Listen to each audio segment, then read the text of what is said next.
गुलाब के फूलों से सजी फूलों की दुकानें और वैलेंटाइन डे के कार्ड से बाजार सजा हुआ था। एक दिन बाद प्रेमियों का दिन था। प्रियंका के मन में निराशा के भाव उमड़ रहे थे। उसे नफरत हो गई थी लाल सुर्ख गुलाब के फूलों से, प्रेमियों के इस दिन से जिसने उसके जीवन को उजाड़ कर कभी न भूलने वाला गम देकर तहस नहस कर दिया था। वह चिंता में खोई गुमसुम अपने दर्द को दिल की गहराइयों में समेटकर बच्चों को पढ़ाकर स्कूल से अपने घर की तरफ चली जा रही थी। प्रियंका जी नमस्ते, कैसी हैं आप? प्रियंका के सामने एक जाना पहचाना चेहरा था, सौरभ। उस शख्स को देखते ही प्रियंका धीरे से बोली, चलिए आपने मुझे पहचान तो लिया, यही बहुत है। वह शख्स मुस्कुराते हुए बोला, कैसे हो सौरभ? तुम तो कहीं बाहर काम करने चले गए थे। प्रियंका सवाल करते हुए बोली, हाँ चला तो गया था मगर अब नहीं जाऊंगा। मैंने यहीं पर एक छोटी दुकान ले लिया है, उसी पर बैठता हूँ, बस गुजारा हो जाता है। सौरभ प्रियंका की ओर देखते हुए बोला। सौरभ की बातें सुनकर प्रियंका खामोश हो गई। मोहन भाई साहब कहाँ रहते हैं? आप लोगों की शादी हुई क्या? सौरभ हैरान होते हुए बोला। सौरभ के मुंह पर मोहन का नाम आते ही प्रियंका खुद को रोक नहीं सकी और उसकी आंखों से आंसू छलकने लगे।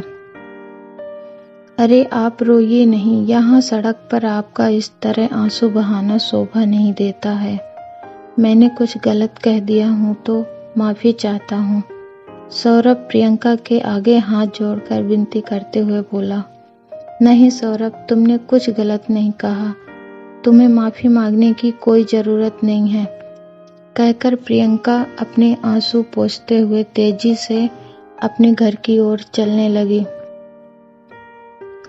रात के 12 बज चुके थे। प्रियंका की आंखों से नींद गायब थी। उसे बेचैनी हो रही थी। क्या हुआ बेटी, स्कूल में कुछ हुआ है क्या? प्रियंका की माँ मीना देवी परेशान होते हुए बोली। कुछ नहीं हुआ है मम्मी, आप सो जाइए। राहुल सो गया है क्या? प्रियंका अपनी माँ मीना देवी को समझाते हुए बोली। ठीक है बेटी, तू भी सो जा, सुबह स्कूल भी तो जाना है। मीना देवी प्रियंका को स्मरण कराते हुए बोली। ठीक है मम्मी, कहकर प्रियंका खामोश हो गई। एक दशक पहले उसके पिता का देहांत हो चुका था। मीना देवी और उसके छोटे भाई राहुल की पूरी जिम्मेदारी प्रियंका पर ही निर्भर थी। वह सरकारी स्कूल की शिक्षिका थी। वह चाहकर भी अपना दुख अपनी माँ और भाई के सामने जाहिर करके उन्हें दुखी नहीं कर सकती थी। प्रियंका का मन उसे बार बार उसकी एक भूल को याद दिलाया करता था। सौरभ को देखते ही उसके जख्म उसे कुरेद रहे थे। सौरभ उसके घर से कुछ दूर पर रहता था। उसे पसंद किया करता था मगर हालात और बेरोजगारी से उसने अपने प्रेम को प्रियंका के आगे कभी जाहिर नहीं किया था। हमेशा उसे सम्मानित दृष्टि से देखता था। अक्सर वह उससे मिलता था, बातें करता था, मगर कभी उसने उसके करीब आकर उसे छूने की कोशिश नहीं किया था। आज 4 वर्ष के बाद भी जब वह उसके सामने आया तब भी उसका वही दृष्टिकोण था। मोहन पैसे वाले अमीर घर का बेटा था। गाड़ी, बंगला, नौकर चाकर, सभी भौतिक सुख सुविधाओं से परिपूर्ण परिवार से ताल्लुक रखता था। प्रियंका से उसकी मुलाकात उसके विद्यालय में एक समारोह में हुई थी। मोहन प्रियंका को देखते ही उसके करीब आने का प्रयास करने लगा था। धीरे धीरे प्रियंका भी उसके जाल में फंसने लगी थी और उसके साथ जीवन बिताने के सपने सजोने लगी थी। वह प्रियंका से मिलने उसके विद्यालय जाने लगा। उसे गाड़ी से घर छोड़कर जाता था, घुमाने ले जाता था। प्रेम का जुनून अपनी चरम सीमा पर पहुंच चुका था। मोहन के साथ प्रेम की पींगे भरते देख सौरभ उदास हो गया था मगर उसने प्रियंका से कभी कुछ नहीं कहा और काम की तलाश में शहर से बाहर चला गया। सुबह के 4 बज रहे थे। प्रियंका के मन में बार बार बीते हुए वर्ष 14 फरवरी का वो दिन उसे झकझोर रहा था जब मोहन ने उसे सुर्ख लाल गुलाब देकर अपने साथ लेकर गया और उसके प्रेम को घृणित रूप देकर उसे कोल्ड ड्रिंक में नशीला पदार्थ पिलाकर उसके जिस्म के साथ रात भर खेलता रहा। उसकी माँ मीना देवी और छोटा भाई राहुल रात भर उसके न आने पर इधर उधर भटकते रहे। वह दिन याद आते ही प्रियंका को खुद से ही घिन महसूस होने लगती थी।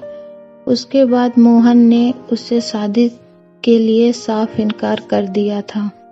वह अच्छी तरह जानता था कि प्रियंका लोक लाज और अपनी माँ छोटे भाई राहुल के आगे अपनी लुटी हुई इज्जत का भी जिक्र नहीं करेगी, क्योंकि उनकी देख रेख प्रियंका ही करती थी। आखिर वह ऐसा करके अपनी माँ और भाई को सदमा कैसे पहुंचा सकते थे, और कहेगी भी तो किस मुंह से, क्योंकि वह खुद ही तो मोहन के साथ गई थी और हमेशा जाती थी। प्रियंका चाहकर भी कुछ नहीं कर सकती थी और ऐसा ही हुआ। प्रियंका अपनी नादानी को चाहकर भी भुला नहीं पाई थी।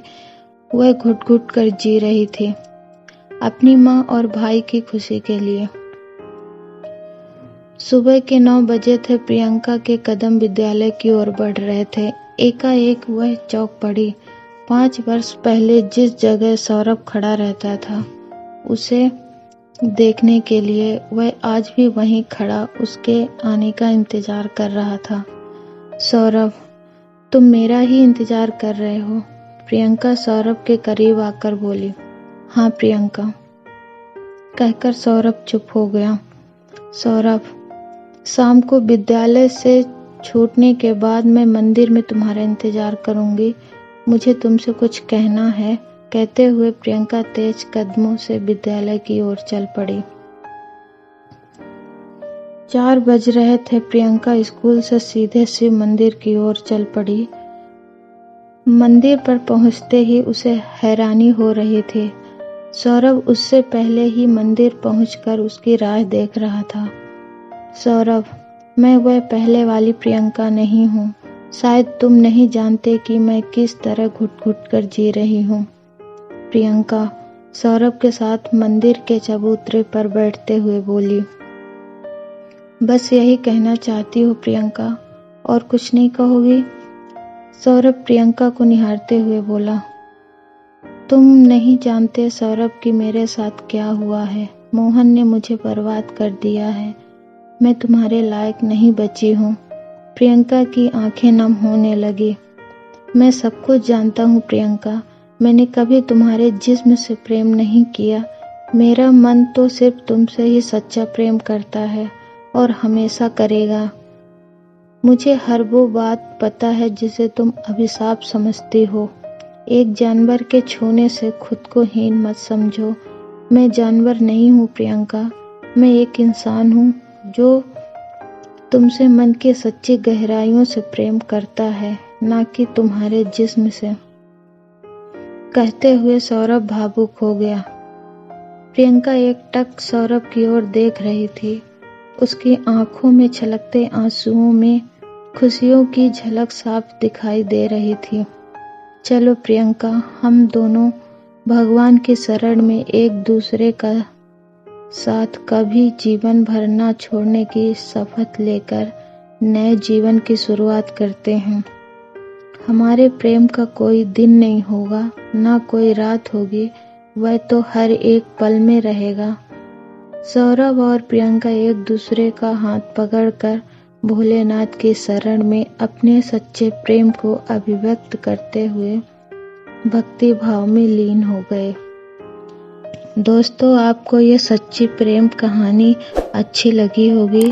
चैनल को प्लीज़ सब्सक्राइब कर लीजिए और वीडियो को लाइक कर दीजिए।